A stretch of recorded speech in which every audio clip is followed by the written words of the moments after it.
Grand Junction pediatrician Dr. Barbara Zind spent 27 days in Gaza. She was there when Hamas attacked Israel.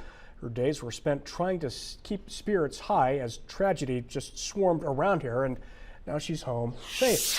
Following Dr. Zind's arrival home, our reporter Kirsten McBriar sat down with her to share more of her story. Kirsten? Yeah, thank you, Bernie. Zind arrived home on Monday, November 6th. Her husband and son met her in Denver, and they later drove home. She says neighbors had a big banner waiting for her. She also says the community has been very welcoming. Whenever you go to Gaza, You're looking at a clip of missiles exploding in the middle of a CNN interview with Dr. Zind. After witnessing missiles being sent to Israel from a Gaza beach, she stayed at a hotel for 5 days. The staff there was just remarkable. Every time I jumped, there'd be a loud blast, the windows would shake, I'd run to the center of the room and they'd say, "No problem, no problem."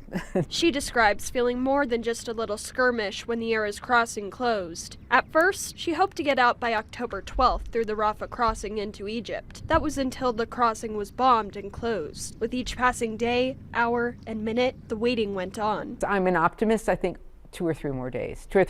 So it was like, well, maybe a week, maybe 1 more week. And so you just never knew when you were leaving, and you were always prepared to leave. And as internet and other services faced on and off blackouts, I really couldn't communicate with them at all, and couldn't communicate with the people who were working on getting us out. So I couldn't get any information on if we were going somewhere. A worried son and husband were waiting for Zind. I kept telling them, no news is no news. It's not bad news. She says she saw people start building shelters for their families using wood pallets and bricks. We were there for about 2.5 weeks, sleeping in cars or on the ground, on foam mattresses, and creating a community. A community finding solace and support in each other amidst the shattering reality surrounding them. Everyone had their roles. I mean, we were building a community of people from all different nationalities, all different religions, different ages. Zind details the leadership role she took up, talking to the group about food rationing,